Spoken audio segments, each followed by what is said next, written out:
Hi, everybody. Welcome to Better Lait Than Never.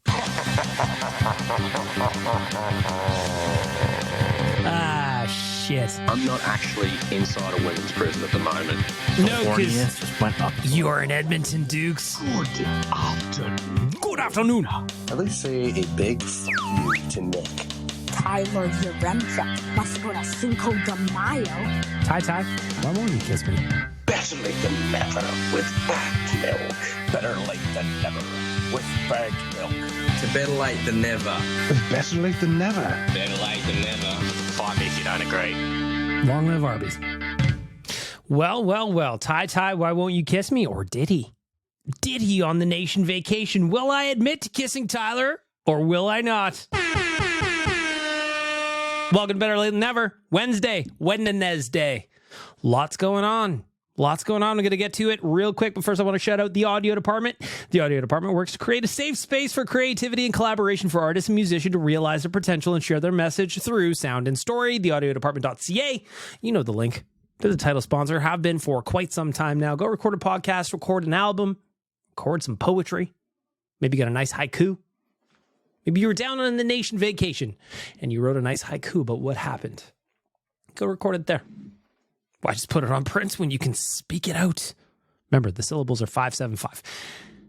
Where to start? Has to be the nation vacation, right? Has to be the weekend we just had in Arizona.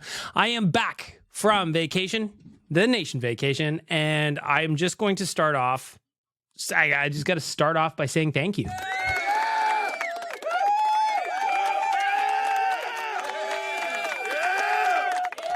It was, without question, in my mind, the greatest nation vacation we've done yet. The group we went down to Phoenix with was incredible. And you know what? I wrote this on the site. Go read in my article. I did a recap article on, I guess that would have been, Tuesday night? Last night? When I got home from Arizona, when I got back from the airport. I knew the trip was going to be great when we made the bus driver stop.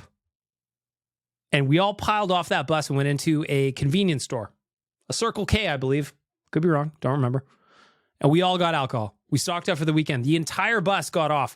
It took so long. Took to the point where the bus driver's like, oh my God, what's going on? Where is everybody? We got to move. We're just parked in the middle of the street, man. We bought so much booze.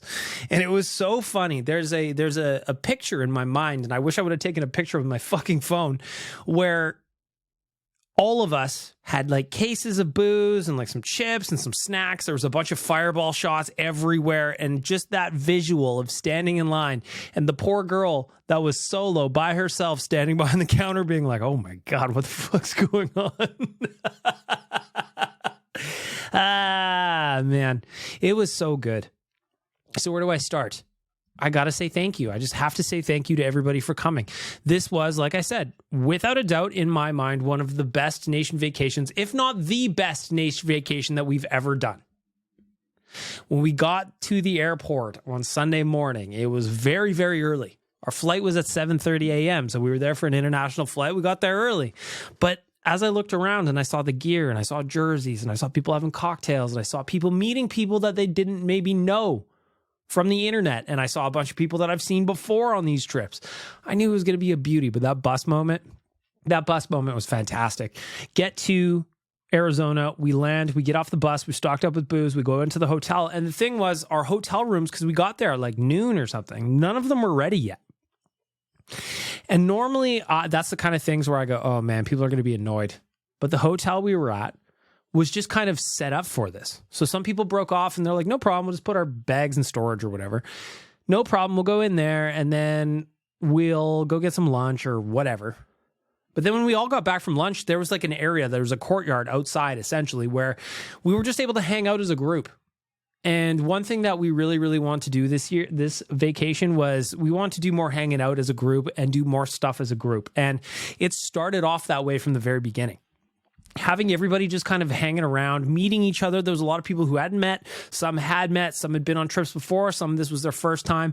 It was a fun little intro to get to know everybody and see who was around. We got to see some friends who weren't even on the nation vacation. There was a bunch of nation citizens that were just down in Arizona, obviously for the game. You saw how many people were in the crowd. They weren't all us.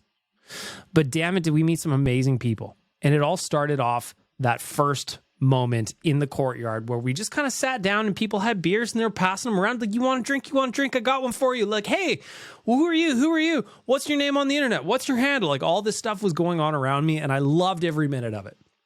I loved every minute on it. And then the first night, the hotel, this was bananas, by the way. The hotel we were at was the Embassy Suites by Hilton, I believe. If I think I'm getting that right. But they had a happy hour from 5 to 6:30. And when I say happy hour, it was an all-inclusive happy hour. Now, the snacks were not great. We filled our pockets with cheese and crackers, but the snacks were not that plentiful. But the booze was all free. And if there's one thing a Nation Vacation does well, it is score some free booze and dive in on the opportunity when you find one. It was amazing. It really set the tone for us going to Top Stroke that night, which is Tiger Woods mini golf thing. Was a great time. Normally, people just kind of fracture and do their own thing, but I'm looking around Top Stroke, and it was weird, right? I'd never been to one of those things before. You got to get in line, you queue up, and you're outside, and everybody's waiting. I'm like, fuck, man, they love mini golf down here. They love Tiger Woods mini golf down here. We're all standing in line outside. I don't stand in lines for anything. So I was like, oh, I don't want to stand in line waiting for mini golf. But then when I got in there, I understood why. It was great. So I'm just looking around the mini golf course or whatever, and they had, I think it was the black square. No, the red square was difficult and the black square was easier. It doesn't matter. They had two different kind of 18-hole courses, and I'm just looking around and I'm seeing Nation citizens that are all on the trip, all there. There was a bunch of people there. And it was fun to just kind of wander around. How you doing? How you hitting? Blah, blah, blah. Every now and then someone hit a hole in one. A lot of cheers would happen. The tone was set on day one because the group was spectacular. The group was spectacular. No better example of this. We had a late night on Sunday. It was one of those ones where we go, oh, tomorrow's going to be rough, but we got to rally, right? Tomorrow could be an issue, but we need to rally and we're going to rally. So on Monday morning, this is game day. Think about that. So it's Monday morning. We know that we got to do the pregame show with Tyler and the boys. We know pregaming with Bordsey. We know we got to do that at Devil's Advocate was the bar that we set ourselves up with just outside, just probably about a 10-minute walk from the arena. We knew I'd do that. So we got to rally. So Jay and I, we were roommates for the trip. We went down and grabbed some breakfast. Continental breakfast, nothing crazy. It's your usual hotel thing. But then I look in that courtyard, the same one I was describing earlier, and I see probably, I'm going to say 12 to 15 of our trip goers.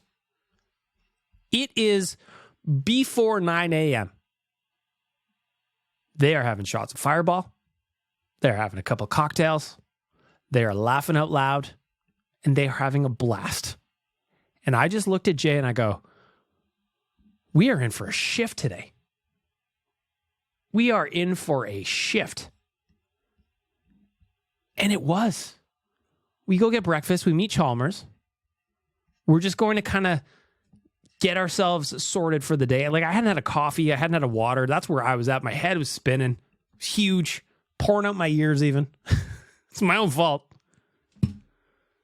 Grab some breakfast. We're like, fuck. Okay. Of course, we have the Nation Vacation rule. I'm sure we've heard us talk about it before. 1 shot before 10 a.m. or 10 shots before 1 p.m. The easy one is the one before 10. So we got our shots in before 10. All staffers did. I was very proud of the group. But that really did set the tone because it wasn't just the staff that was doing it. We talked about this, must have been on ONR or Real Life or whatever, about this rule we have on trips. And it just became kind of the thing. Everybody was asking, did you have your shot before 10? It's 10 o'clock. It's coming up. You got a shot. It was hilarious. It was the best. And it was that exact kind of thing that I was just like, man, this group is so great. So we go to do pre-gaming with Bordsey and the boys at Devil's Advocate. Now, we took an autonomous car to get there. By Waymo is the company that operates this. It's a subsidiary of Google. If you don't know what an autonomous car is, please go look it up. There is no fucking driver in the car. It is a complete robot car. And we looked at these when we got to I guess we were in Scottsdale. When we got to Scottsdale on Saturday afternoon, we're seeing these things go around. We're like, there is no driver in that car, and this is a city. This is real traffic. This is nuts. And then we find out later that you can just rent them like an Uber. So we had to do it. And the fact is, those things were so much fun. When we first left the parking lot, I posted a video on my Instagram. Hi, my name is Bag Milk. It was Chalmers and I were kind of freaked out a little bit because the idea of having no driver in the car and it's just robots and cameras controlling the whole thing is crazy. It's crazy to me. So we're driving and then all of a sudden it starts to get fun. The drive was about 20 minutes to get to Devil's Advocate. Again, that's where we were doing pregame with Bordsy. It was so much fun. We went from being scared to cheering for the car, to listening to all its commands, to taking all these videos, to wondering where I was going to park, wondering how I was going to navigate cars that were stopped on the side of the road, how I was going to handle pedestrians in the crosswalk, and it flawlessly did it. And I'm sure there's going to be issues, no doubt, and I'm sure there already have been. However, in this ride, in the solo ride that I took in a driverless car, I had the best experience. The future is now, people. You know who was actually driving that car, don't you? It was me. You thought that there's nothing but robots, but it's old Satan in the driver's seat, and I saw you guys, your buttholes were puckered. They were. But man, it was cool. So then we get there, we do our pre-gaming thing, and we see nation citizens from everywhere. I met some cool people. If you were there and you came up and we chatted about this podcast, if you're listening to this right now, I'm talking about you. Thanks for just sharing your thoughts on the podcast, what it means to you, because what that was for me was fantastic. If you saw where I'm recording right now, I've described it a bunch of times. I'm in my basement, in my house, in the little studio I built for myself. It's nothing fancy. It's really not. But to have people that actually listen to this on a weekly basis and that I interact with in the voicemails and that I interact with on Twitter and on Instagram, talk about the podcast and enjoying it and enjoying Satan. And even me, mini quads.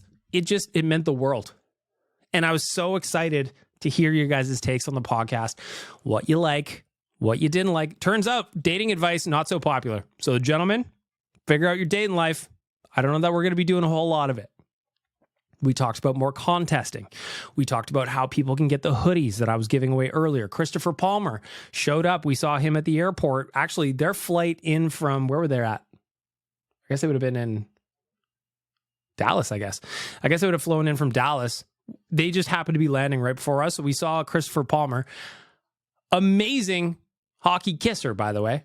And he was wearing the BLTN hoodie. And I was just, we were talking about how I can get more of those out, and I'm trying to figure that out today. So Marketing Maddie, you probably heard us talk about her a little bit on the varying podcasts.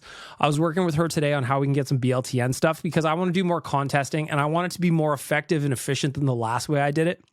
So if you don't remember, or if you're new here, I wanted more reviews on the podcast.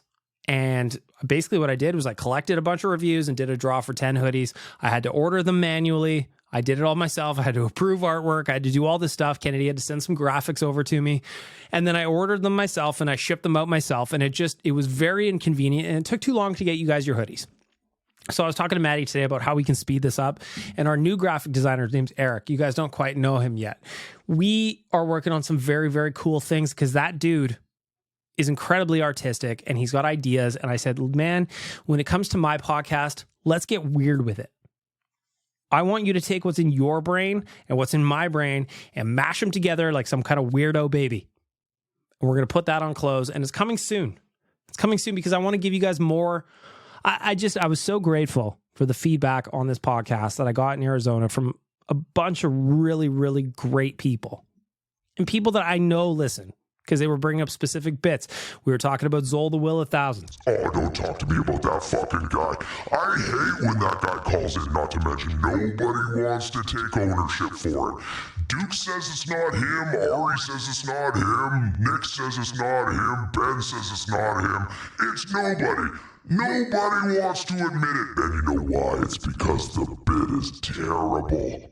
And it's scary.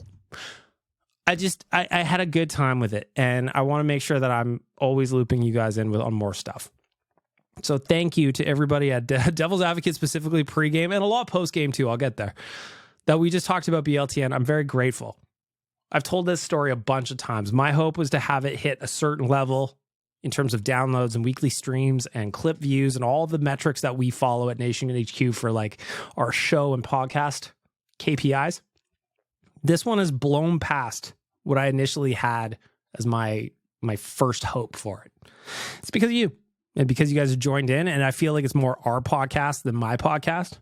But anyway, I got to move forward. We get to, what the fuck's it called? Mullett Arena. And let me tell you something. That place was awesome. The next Oilers game, if you are listening to this right now and you're like, man, I wish I'd go see the Oilers play there, is in April. We loved it so much in there that Jay talked about, is there a way we can get back here for the April game?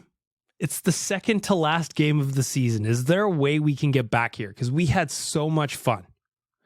That place, and I swear, must have been 70%, 65% Oilers fans.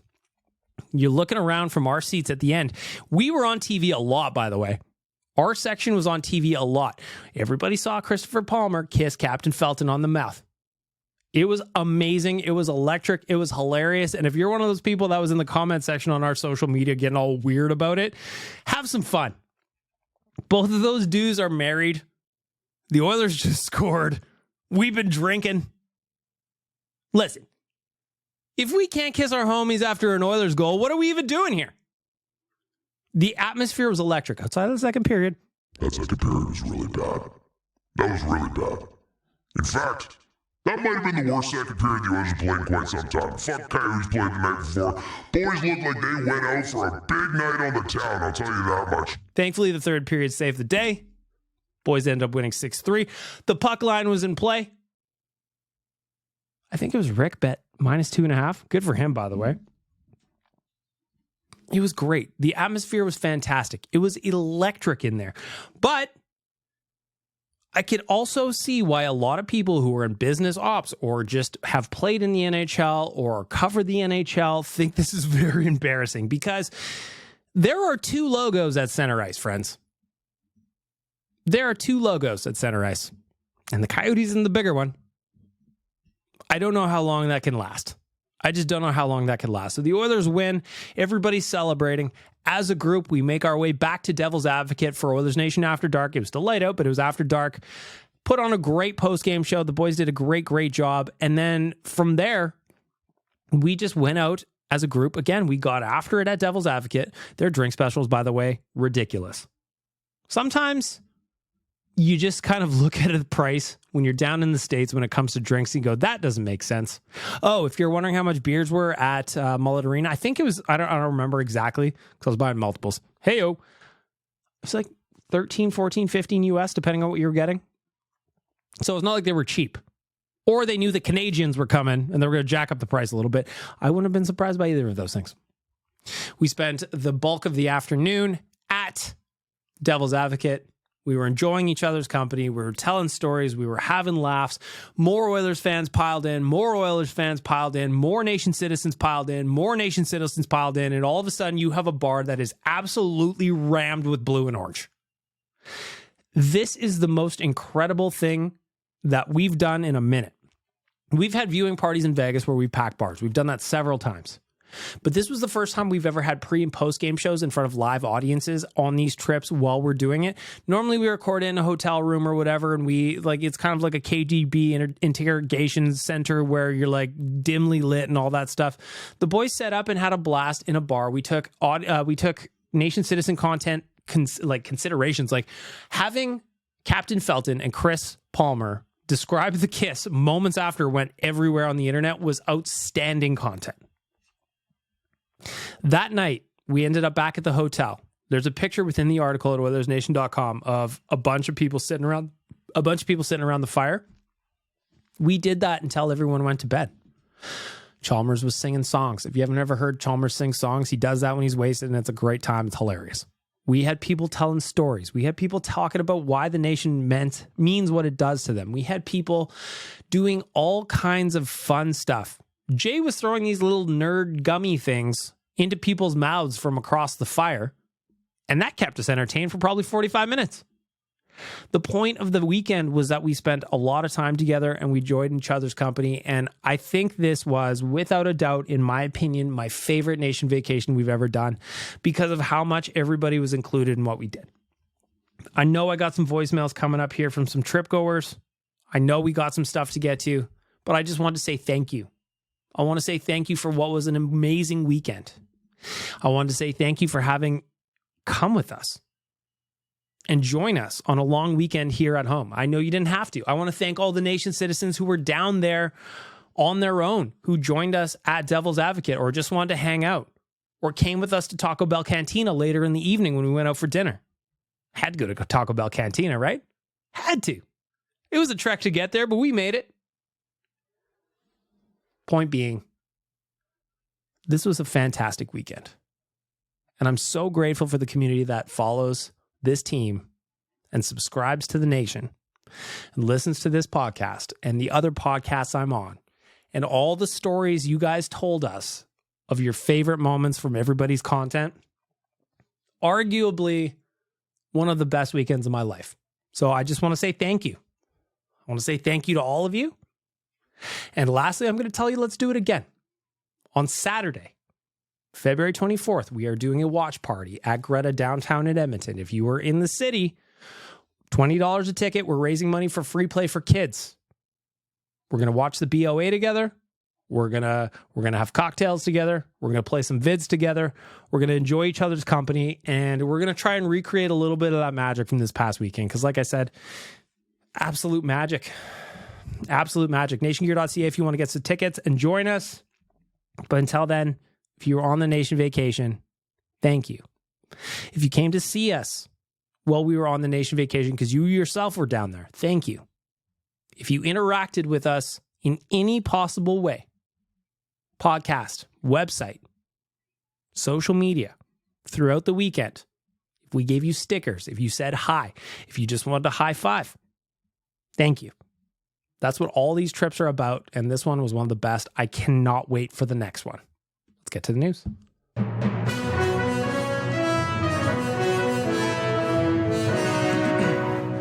The news brought to you by Star Mechanical.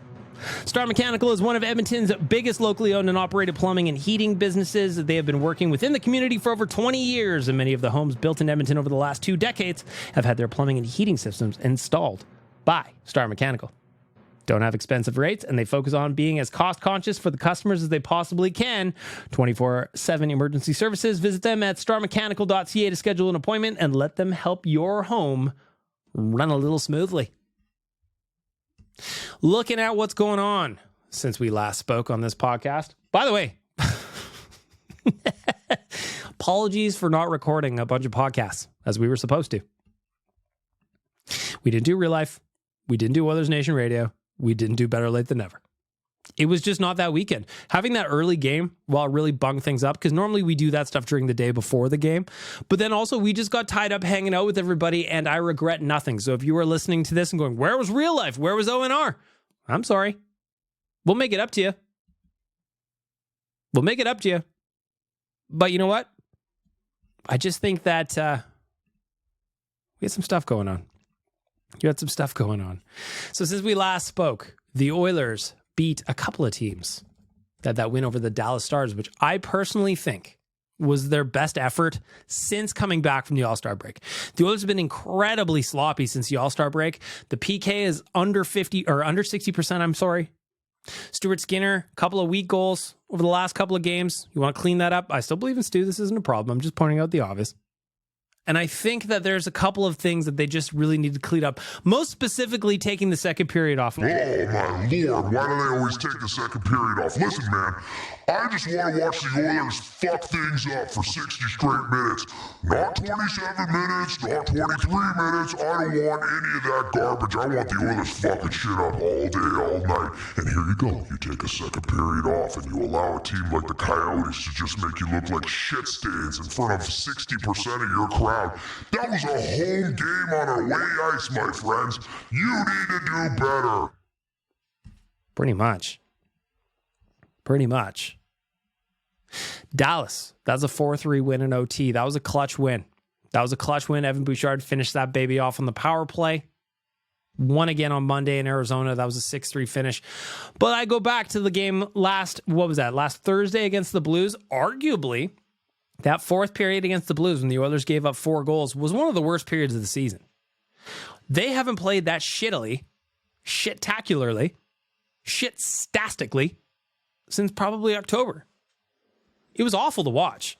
They couldn't keep the puck out of their net if they tried. The PK was garbage. They were dishing out turnovers left, right, and center. It's a charity bake sale, friends. It was wild to watch.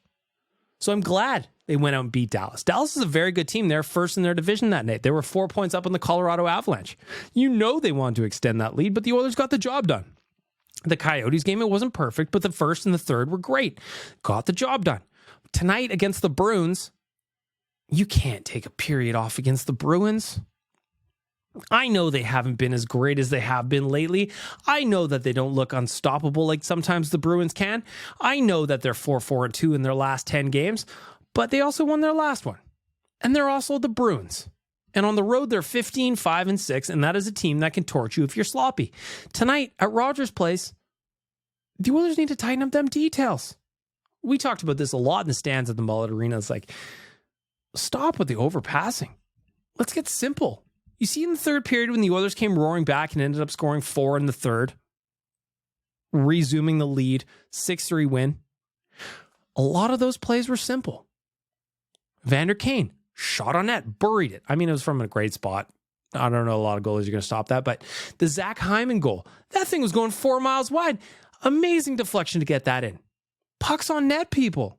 Get some traffic in front. Hack away. Against the Bruins, they need to be tighter. RNH is down with the sickness. According to Coach Knobloch, he is out tonight, or questionable, I guess is the appropriate term, because he's got the illness. Ooh, ah. I wish I could do that better. I always wished I could do that better. When that song first came out, I used to do that all the time, and it was always kind of shitty. And I always wish that I could have do it. Can I try? You can try if you want. Can I go now? You can do it whenever you want. How about now? Do it now. Okay. Still shit. Can I try? You can try. Can I do it now? You can go now. That was adorable, Quads. Thank you. So no RNH tonight. Probably not anyway. He's got illness. Connor Brown draws back in. It's going to be interesting is who goes up on the first unit on the power play. My personal guess, Vander Kane. Scoring some goals lately. Scored a couple against Arizona. Had the hat trick a few games ago. He is starting to heat up a little bit. He's got 20 goals on the season. That would be my guess. Kane goes out on PP1. Try and keep this heater going. I could see that. But we'll see. We'll see. The bigger concern I have is what happens on the PK. Like I said, under 60% since the All-Star break. The Oilers are bleeding goals when they're down a man. I don't understand what's going on. Nothing makes sense anymore. My world's upside down. The whole thing feels bad. The whole thing feels bad. And I don't know why. And it makes me upset, you know? And frankly, I don't know that anybody has any answers. I don't know that anybody knows what's going on the PK. Not even the Oilers. Mark Stewart's like, motherfucker, this was a source of strength during the 16-game heater, and now you guys can't stop shit. I assume that he's had messages, something similar to that. I'm paraphrasing, of course. Looking at the last game, though, one of the things that people were talking about was, hey, should we bring Big Jugs back? Nick Bjugstad scored 2 snipes. Although I think that, those were the ones I was talking about, Stu. I love you, buddy. Should the Oilers bring back Nick Bjugstad? Already familiar with the team. Already familiar with what's going on. Loves the city. You remember, I did a bit on this very podcast, about how much Nick Bjugstad loves West Edmonton Mall. Hey, man, you come on back. You can go there anytime you like. However, Puckpedia, that's why they're around. Puckpedia says, note that since Bjugstad was on the Oilers roster till June 30th last year, they cannot acquire him in a retained trade until year 1 from that June 30th date. They can acquire him at a full cap hit, but they cannot acquire him at a reduced rate. This is the rule that blocked the D'Angelo trade from Philly to Carolina last summer. You can't get a guy back at a reduced rate less than a year after you trade for him. That's the rule. That's the rule. That's where the NHL draws the line. You're really going to tell me that's the kind of garbage they're doing that draws the line? Meanwhile, Mark fucking Stone's got a sore back. He's got a little boo-boo that keeps him out of the season until day 1 of the playoffs when he magically gets lowered from the rafters like Sting in the WCW. He comes in and he's completely fine. Everybody's like, Oh, Mark Stone may never play another hockey game. Mark Stone's back is broken, and he can barely hold up his weight. And then what does he do? He goes out and wins the Stanley Cup. Cap circumvention everywhere, and this is where the NHL draws the line. It's ridiculous. Looking at the standings, this is ahead of tonight's game against the Bruins. Of course, is Wednesday, February 24th. We are working through the Star Mechanical news. The news for Star Mechanical. Looking at the standings, the Oilers currently sitting in third place, only 3 points back. Only 3 points back of the Vegas Golden Knights. That's right, friends. I said 3 points back with 4 games at hand. Of course, you have to win those games at hand or they mean nothing. But currently, the Oilers have 67 points in 52 games. Vegas has 70 points in 56 games. Right behind the Oilers is the LA Kings that are 1 point back, though they have played 2 more games than the Oilers. Seattle follows up, 57 points in 55 games. They're basically sellers, and future Edmonton Oiler and former Edmonton Oiler Jordan Eberle will soon be coming as a result. Thank you. Anybody?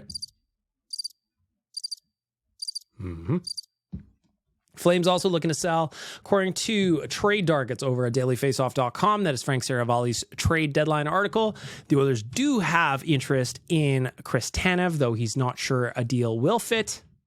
Could there be a deal? I don't know. Matt Larkin from Daily Faceoff also said that Jake Gensel is on the Oilers' radar. He would be a very, very nice fit alongside Leon Draisaitl if you're looking for a little bit of scoring. Though, when you're trading for a former 40-goal scorer, it's probably going to cost you a little bit more. My preference, looking out east, Vladimir Tarasenko. Not having a great year with the Sens, but that guy knows how to score, and I'm guessing if he's playing alongside Leon Draisaitl instead of whatever plug he's playing next to in Ottawa, those goal scoring numbers are going to go up. In 51 games, he has 15 goals, 22 assists for 37 points. Again, he is not playing with Leon Draisaitl or Connor McDavid. Imagine what it would look like. Imagine.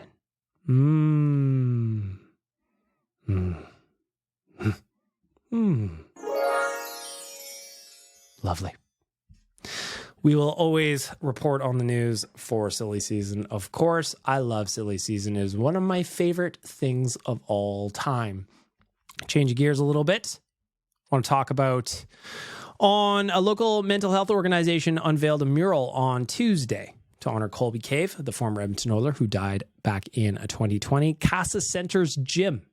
Casa Center's Gym now displays Cave in Oilers colors, his Boston Bruins jersey, and the motto, be somebody that makes everybody feel like a somebody. I just think that is a really, really cool tribute to a guy who unfortunately was lost too soon. And I want to talk about a little bit quickly.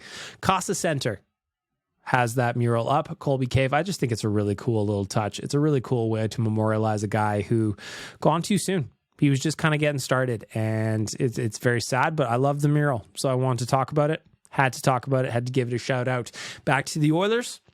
Upcoming schedule, they got Boston tonight. You got a 4-2 win coming at Rogers Place on Minnesota. On Friday, they play Minnesota. On Saturday, they got the Flames. Again, tickets available for our BOA watch party at nationgear.ca.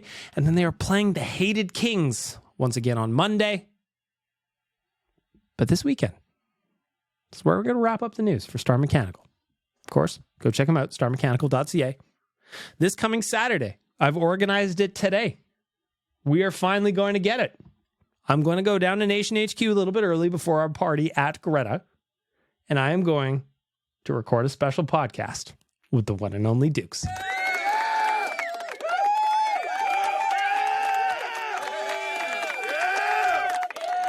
The presidential candidate for the BLTN Emperor, Ambassador, Lord, whatever you want to call it.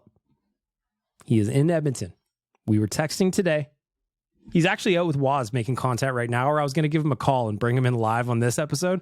But we're going to do a special edition of BLTN on Saturday. He and I are going for dinner tomorrow night. Going to get to know the man a little bit. Going to get to know the guy who's leaving all the voicemails. Are you insane, Dukes? Ducks, not Dukes. Am I insane? Are we both insane? Or are we going to have a great night? I'm going to guess the latter. I'm looking forward to hanging out with him. I'm looking forward to meeting him. It's after the high of this weekend, just meeting a whole bunch of listeners to the podcast. How can I not be excited to meet that guy? So stay tuned for a special edition of BLTN that's coming up on Saturday. That is going to be released at some point in the afternoon. I don't know exactly when we're going to get together. We're going to nail those details down tomorrow at dinner, but a special edition of BLTN coming up with Dukes, and that's where we're going to wrap up the news for Star Mechanical.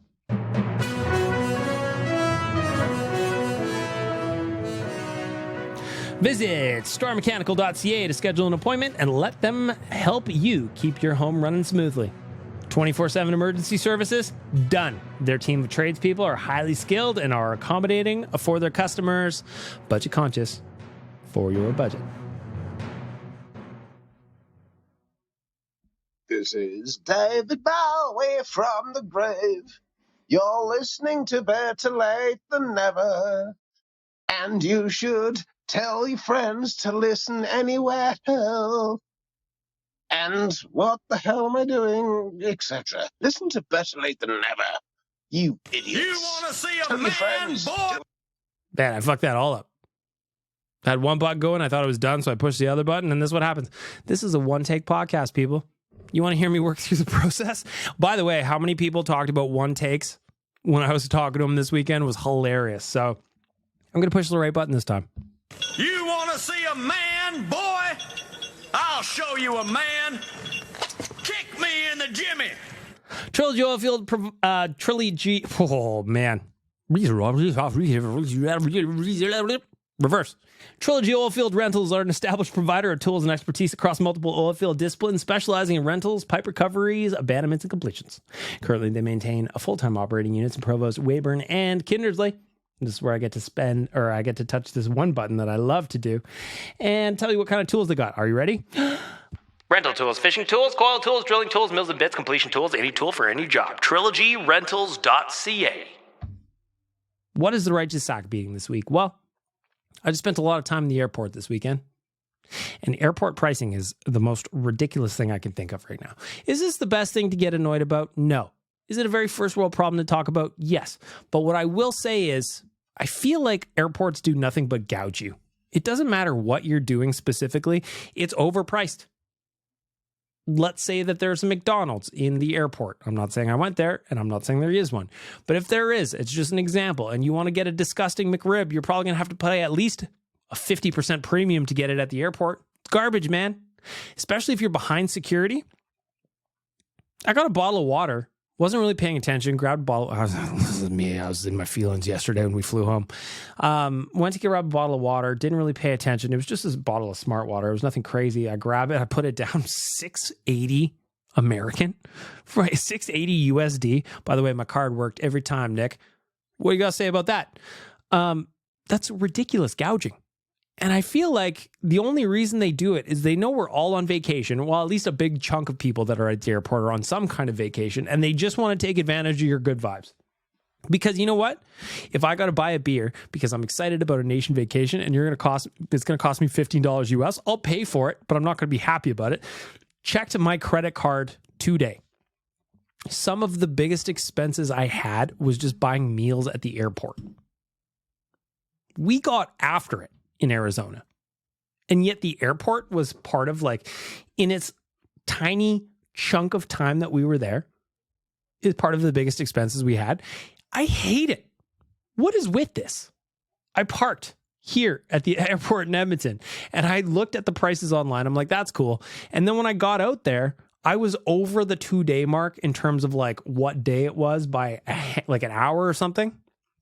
And they charged me a full extra day. Why? Why do you do this to me? Why do you do this to everybody? Stop gouging us, airports. Flights are already crazy. And by the way, this thing where airlines are charging extra money for checked bags, now you have so many people trying to force things into carry-ons that do not belong as carry-ons and everything is full. Stop gouging. Stop gouging. People will check a bag. So let them do it for free like you used to. I get it. Things happen. There was a thing in the 2020 and blah, blah, blah. I don't like it. I didn't have anything else to complain about, so that's all I got. I'm sorry. It's a first world problem. You want to see a man, boy? I'll show you a man. Kick me in the Jimmy. Ladies and gentlemen, let's get ready to snuggle.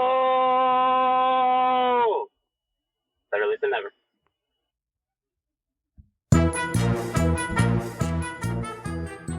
The voicemail has no sponsor, but I'd love it to have one. Although Jared in sales says they got something cooking. There may be a sponsor here. So I'm going to give a shout out to the Nation Vacation. And every single one of you that joined us, thank you again. You really did make my weekend. So many of you made my weekend. And I hope I made your weekend too, at least a little bit. So all of this is dedicated to the Nation Vacation. This is the Nation Vacation voicemail. And all of you that came with us, the first message comes in from Nick. I know I just accused Dukes of being Zol the Will of Thousands, and I called him the love child of Roseanne. That might have been a bit harsh. But Wait a minute. Was that last week or did I miss a message here? Let me see.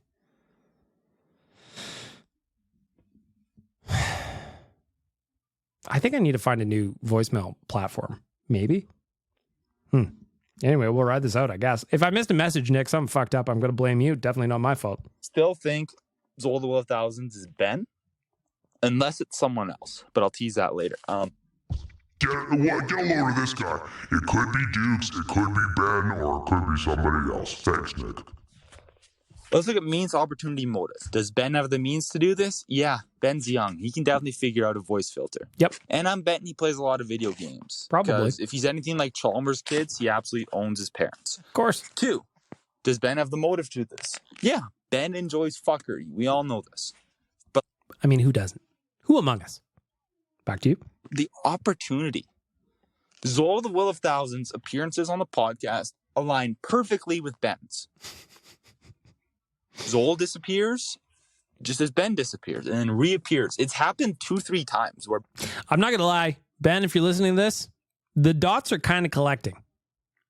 The dots are not collecting. Well, they might be collecting. Connecting. I hate to say it, Ben. I don't want to say it.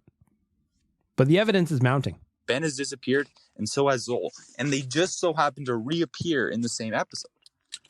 Meanwhile, the whole time, Dukes, myself, Ari, all the other people have been accused of being Zol. We're leaving voicemails the whole time. So I don't know why we'd give up being Zol. I mean, you did accuse Dukes of it last week, so. And I guess there was a message where he accused him of being Roseanne's love child. I'm going to bring that up to him tomorrow. I hope he listens to this tonight so we can discuss it tomorrow and we can plan our Saturday episode. So Ben's got to be it.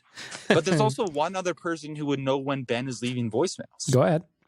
And that's you, Big Milk. You think it's me? You are the only other person who knows when Ben leaves voicemails. I do. So, and we know you have the means, the opportunity, and the motive. Zol the Will of Thousands kept your podcast relevant in the summer. I think you're Zol, man. I think you. I don't even know who Zol the Will of Thousands is. Don't you remember the episode, Nick?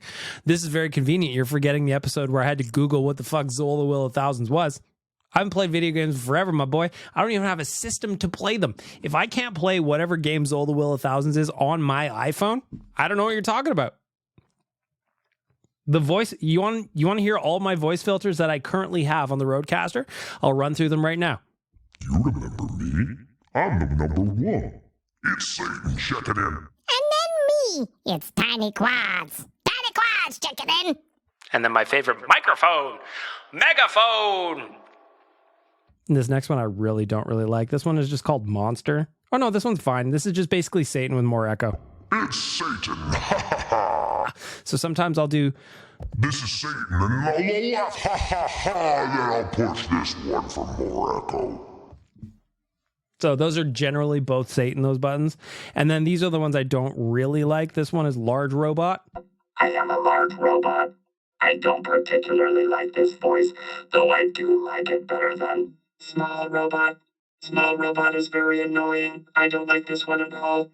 In fact, I don't know that I've ever pushed this one on purpose on these podcasts.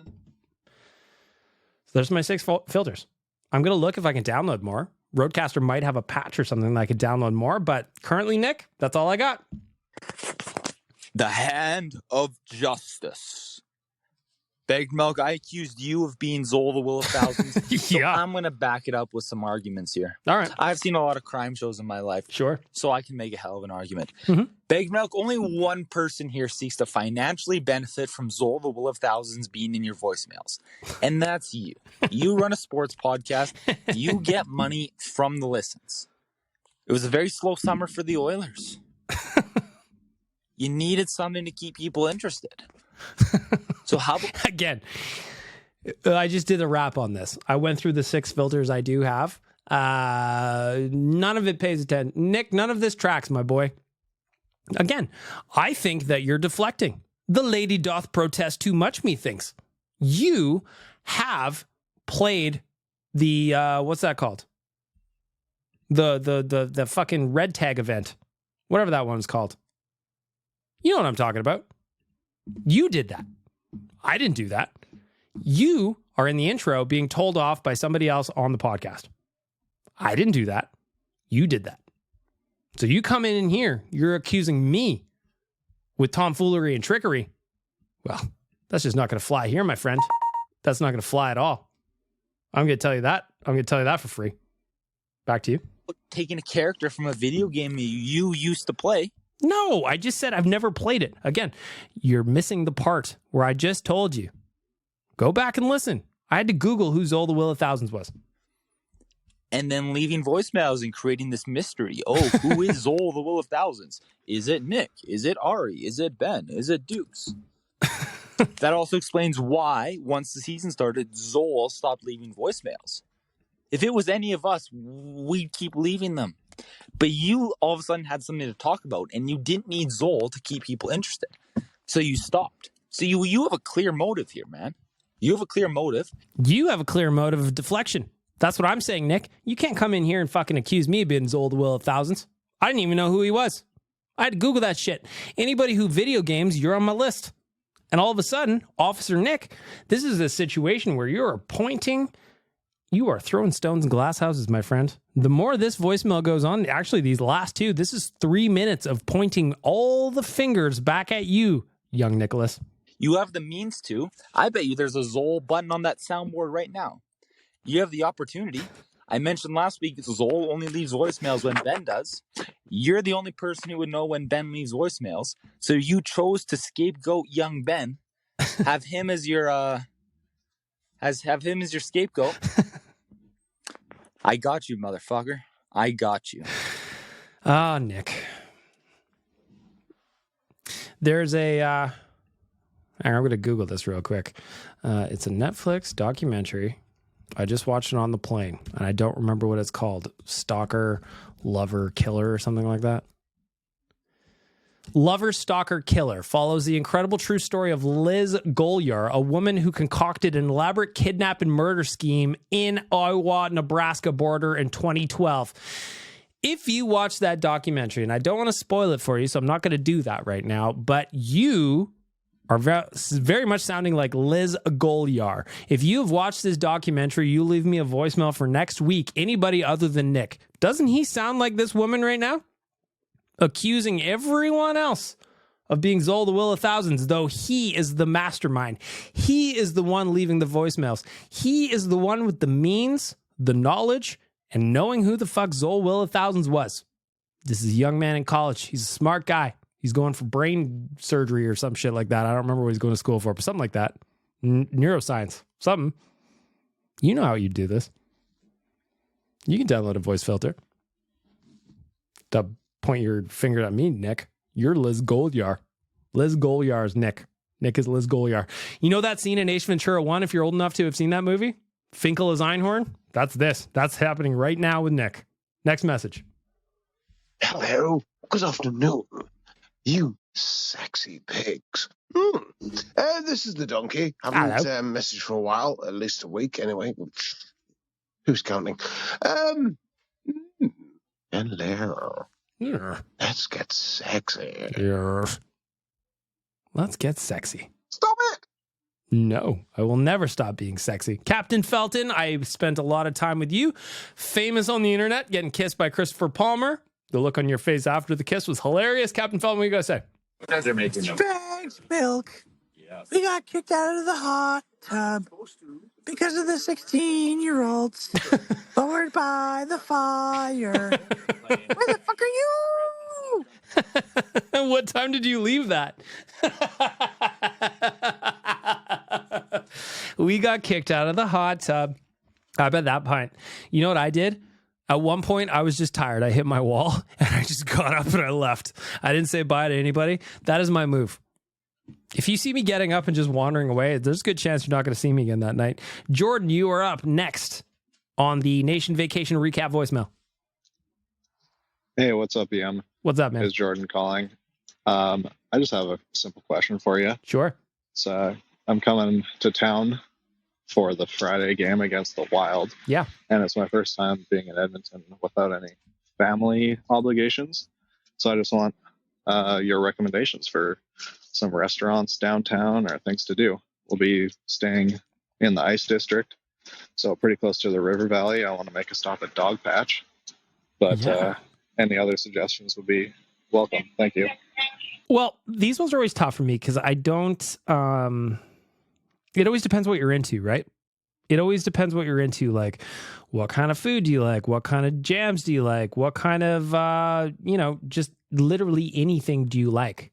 So it's always fun. It's always tricky for me. So a couple of things that I love: go to Greta, get something to drink before the game. It's an easy little jaunt down to Rogers Place from Greta. That's our home for all of our events here in Edmonton.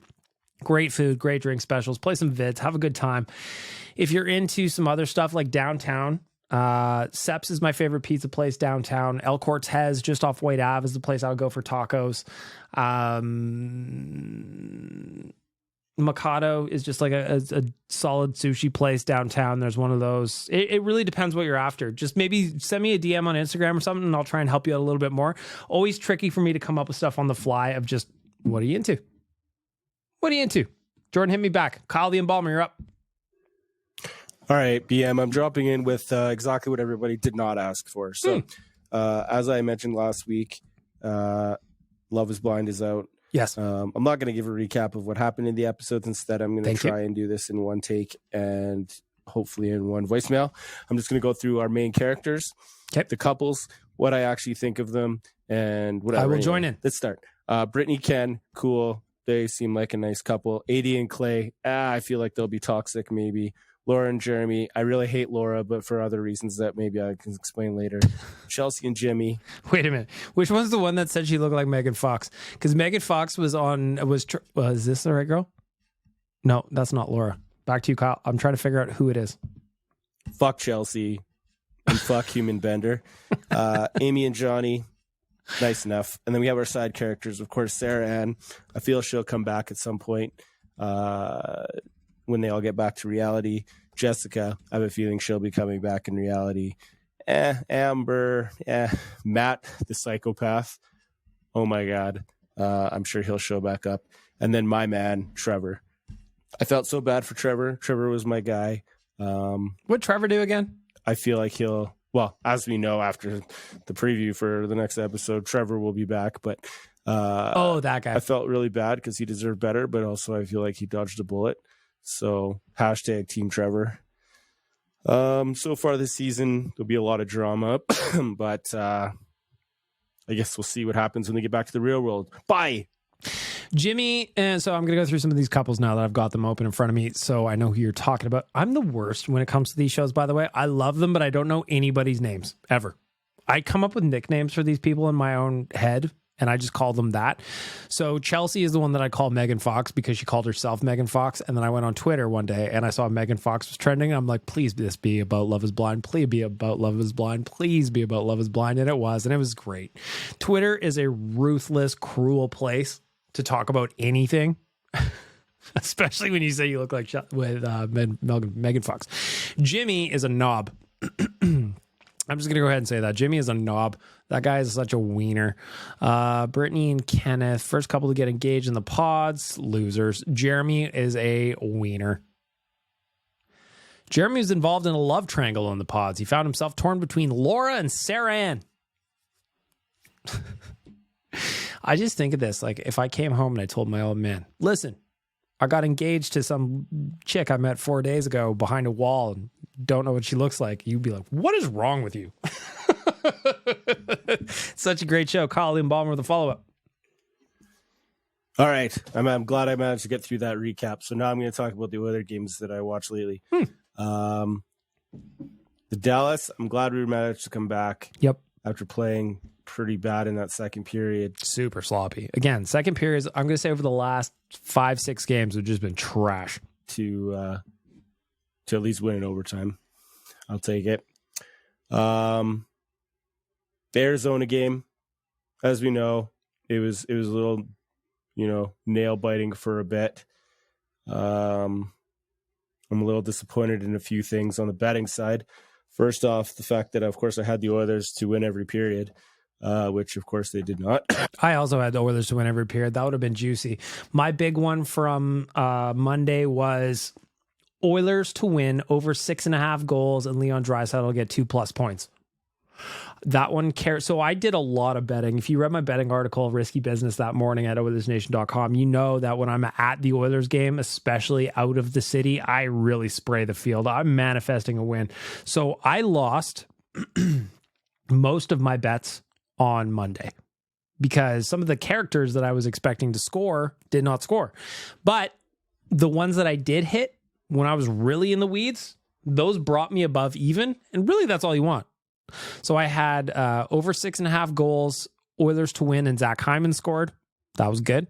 I had Oilers to win over 5.5 and Connor McDavid to get 2 points. That one hit. So again, that's where I started carrying the mail on my losses. Also, one take, of course. Sorry about these coughing. I have the remnants of a lung infection. So, see, one take. Sometimes you get some disgusting phlegmy mess in your ear. I apologize about that, listeners. I might edit it out, or I might just let you suffer with me. What else was I going to say? Oh, if anybody could please, if you know how to get in touch with Evan Bouchard, could you tell him to do one thing? Score more goals. Maybe just, make sure to shoot the puck at least on net 3 times in a game. It's not that hard. Arizona game. He had 2 shots in the first period. You think he could get 2 more shots in that game? You'd think so. Nope. Actually, I think I just needed 1. Either way, yeah, I needed 3 shots in that game. Would have hit a nice little parlay. Yep. He did not. So somebody, please talk to Bouchard about that because I have nothing else to complain about him. And you ran out of time anyway. Happens. This one's coming in from Adam, who I met on the Nation Vacation. Adam, it was great to meet you. Hey, BM. Hey, buddy. Adam from the Nation Vacation. Figured this would be a good time to finally leave my first voicemail. Yeah. That was one heck of a trip. Great weekend. Memories that will last forever. I want to say thank you to all of you guys at the Nation and all the other citizens for making an unforgettable experience. From unloading the bus to buy beers at the convenience store there. It was so funny. Again, picture one girl working in a very quiet convenience store, and then 30 Canadians roll in there. I don't remember how many of us actually got off the bus, but I want to say about 30. Roll in there, buying all the booze they could find.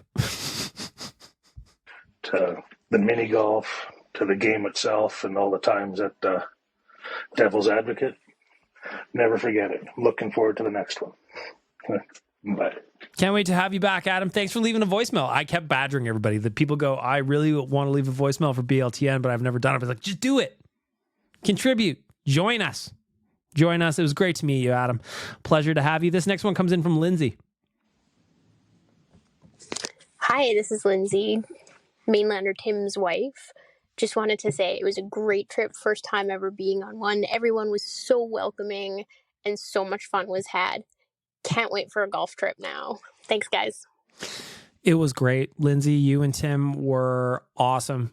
One of my favorite memories of the trip, it actually made me laugh this afternoon, was we were sitting around the fire just kind of bullshitting, and Tim had he always seemed to have something with him that contributed to whatever was going on. Sometimes it was just be like, hey man, you want a beer? And I'd be like, yeah. And he would just give you one. Other times he'd be like, hey, do you want a hot rod? I was like, maybe. And he would just chuck you a hot rod. You had a bag of them somewhere. I don't know where Mainlander Tim keeps all his snacks, but I was very grateful that he had them. Up next, the man he was featured a lot on Sportsnet, by the way. He was featured a lot on Sportsnet because he followed the team around for a little bit. He was in St. Louis, Dallas, went to the game with us, kissed Captain Felton after the tying goal. all over the internet, Christopher Palmer. ABM, it's Chris Palmer here. Just wanted to leave a message to thank everybody at Oilers Nation for the trip of a lifetime. As someone who's, quite the introvert, I was pretty nervous about this trip, and just being there by myself was terrifying. But I'll tell you, man, I've talked about this on my podcast too. I am an introvert myself. I think we actually had a conversation about this. I think we did. But yeah, I share it, so I always know that these things are just kind of weird and can be weird, but I thought you were great all weekend. And to all the staff and all the nation citizens, just want to say from the bottom of my heart, thank you. From mini golf down to around the fire at the hotel, Devil's Advocate, Taco Bell Cantina, and obviously the game. I felt like part of the family, and at no time did I ever feel left out, which is what I was worried about the most. I'll certainly be on another vacation. Sorry, trying to collect my thoughts here. Though, probably not going to be kissing a captain next time. You say that. Special shout out to Gavin, though, for organizing everything and making it run as smooth as humanly possible. Thanks again.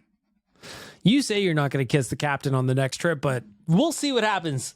We'll see what happens, Chris Palmer. It was great to hang out with you, buddy. You've been great to hang out with recently. We've got to see you a bunch of times over the past couple of months, a year probably.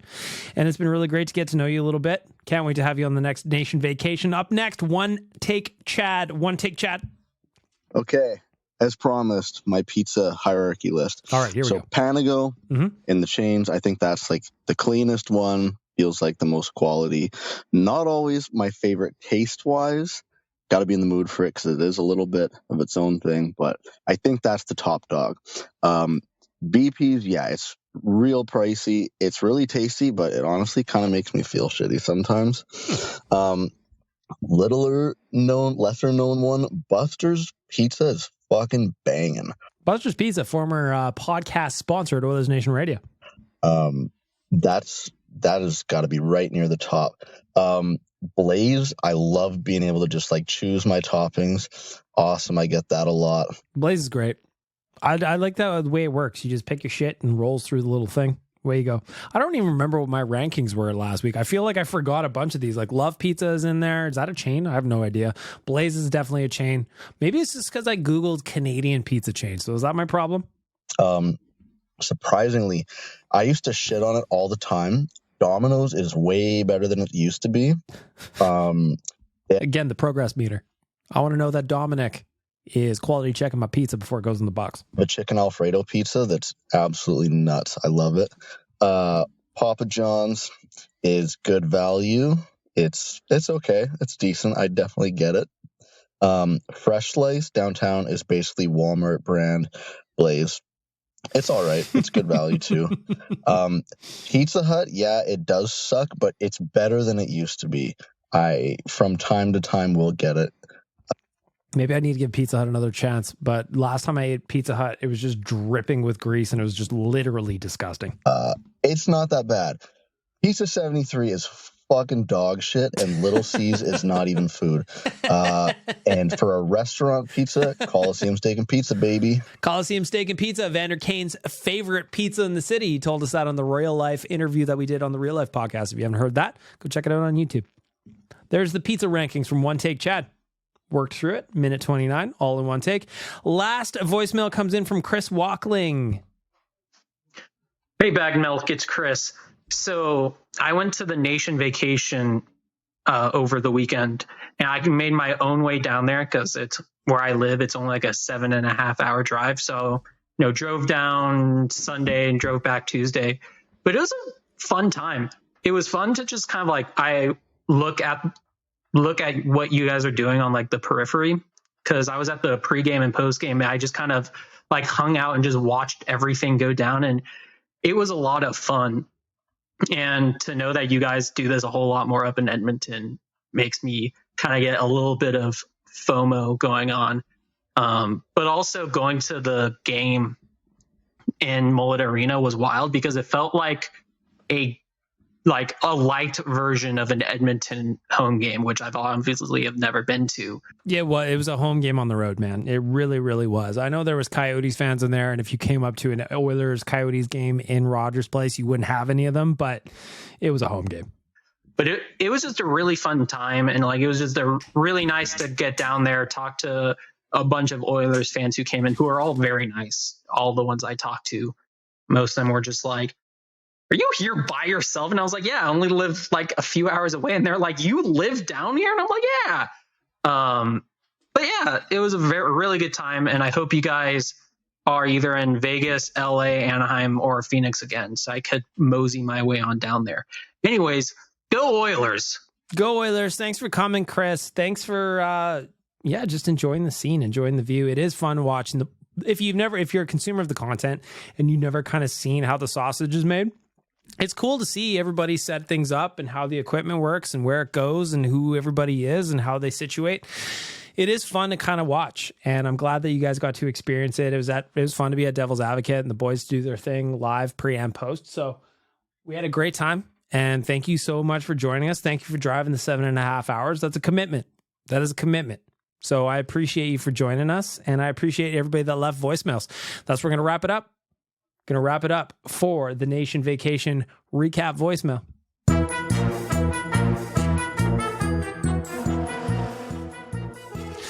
It is 6:34 p.m. as we are wrapping up the podcast. Oilers game kicks off in about 90 minutes-ish, if the game is on time, which it won't be. I got to go record Frank's picks. I got to go feed the dude. I got to go prep for dinner with Dukes tomorrow on our podcast on Saturday. Watch out for the special edition of BLTN that's coming up on Saturday. That'll be released at some point in the afternoon. I appreciate all of you for being here. I appreciate all of you for leaving voicemails. And I appreciate Nick for fucking right off. That is the end of the podcast. It was not me, Zol, the Will of Thousands. It is probably Nick. The lady doth protest too much, methinks. Talk to you soon.